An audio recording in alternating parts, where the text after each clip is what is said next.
Alright, so today we're going to be going over the MCP2515 CAN controller setup with Arduino. And this is going to be part of our process for setting up a connection with the Arduino so we can really explore the kind of things that we can do with the CAN line and get to understand processing information on the CAN line.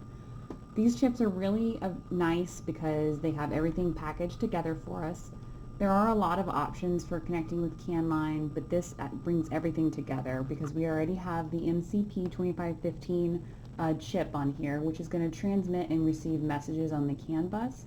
It also has a control logic, and it also has this SPI block, which is these pins you see down the side. And this is going to allow us to connect it to our Arduino easily, and with minimal work be able to use the Arduino interface for all the projects that we're used to using Arduino for. So you can use the Arduino to collect heat from the room, record the temperature, you can log it, and you can transmit it across the CAN line, much in the way that the temperature gauge in your car would communicate. The second chip that we have on here is the TJA1050 CAN transceiver, and this is the interface between the MCP2515 and the physical CAN bus. It's going to be responsible for converting the data from the controller and relaying it on the bus for us. So the things you're going to need for our project is, of course, you're going to need 2 of these MCP2515 CAN bus controller modules. And again, you can get these at Micro Center or an online store like Amazon. I got a pack of 6 for less than $10. You're going to want 2 Arduinos.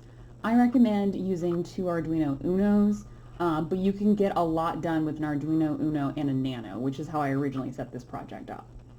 You're also going to need 2 USB cables or 2 power sources for your Arduino, and then you're going to need connecting wires.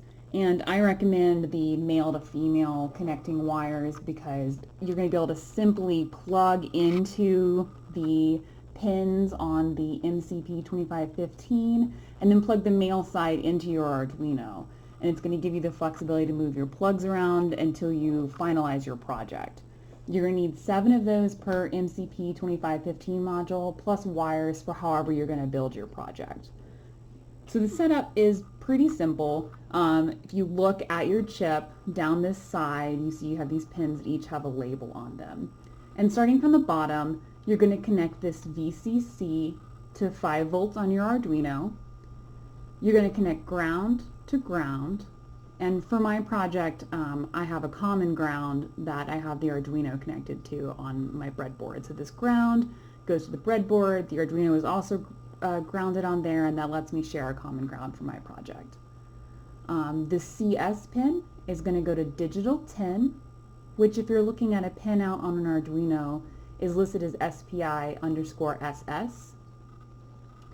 The SO is going to go to digital 12, which is listed as SPI_MISO. The SI is going to go to digital 11, SCK to digital 13, and then INT is going to connect to digital 2. And then just to show you, it's unfortunately a mess of wires because I'm still in this building phase. What I recommend doing is getting a different wire for each one because you are working with 7 different wires, and I just kind of followed a Roy G. Biv format so that I know, red comes before orange, becomes before yellow. And then that way when it connects over to the Arduino, it's really easy for me to say, hey, does my red wire go where it's supposed to?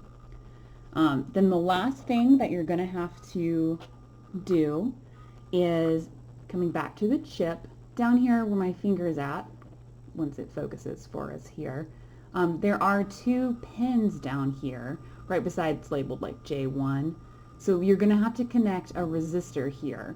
120 ohms is the specification for CAN line communication. And this is because you need a true 0 when we're going on the CAN line, and we'll go over that in more detail later.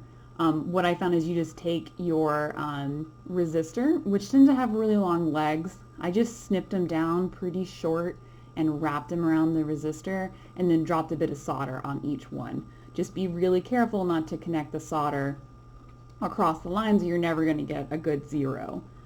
And actually, when I was doing this, I only had 100 ohm resistors and they worked just fine. So, I mean, if you think about the tolerance that resistors can have, work with what you have, and it's pretty tolerant. That's not the most beautiful soldering job, but it gets the job done. And then the final piece for connection is the second set of pins right here is what is connected to the TGA 1050. Rather than touching those, we have these nice convenient platforms. And so all you have to do for these is take a screwdriver and lift them up, and that can, each piece when you lift it up coincides with this plate underneath. So then you just take the wire that you need, you slip it into here, and then you tighten it back down.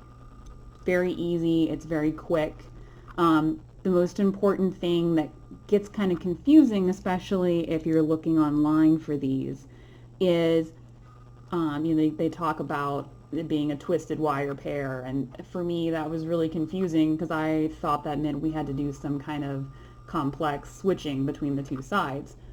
In reality, we're going to connect from the one that says high to the other chip that says high, and the low one goes to the low. So what I do is I simply plug I have white as my hot one, I plug it into high, red is my low, and I plug it into low on both sides. They're connected just the same. So I'm going to stick those in, and then I'll show you the connection.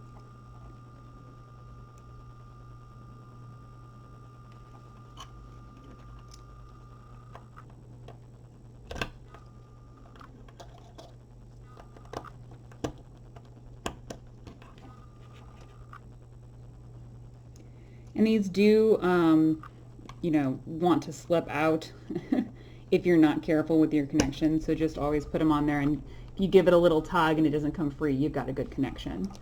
So now I would have this side connected to my data collection side. Basically, this is the side where you put your weaker Arduino. If you don't have two Unos, this is the side that's going to connect to a Nano for you. Then your other side is you have it connected to across the wires. And then for our setup that I have, I've set up this side of the Arduino with an ultrasonic rangefinder because I've done a simulation of some of the basic functions that you would find in a car. So when the distance is triggered on the ultrasonic rangefinder, it's trying to mimic, the kind of collision avoidance system you would find in your car. It's going to activate our brake system, turn on our tail lights, tail lights in air quotes. And then you can do pretty much anything that you can do with any other Arduino project. Like we mentioned temperature controls earlier. You can position it with a lot of different things, and as we get more into our project, we'll go over those. So that's all I have for today. Thank you.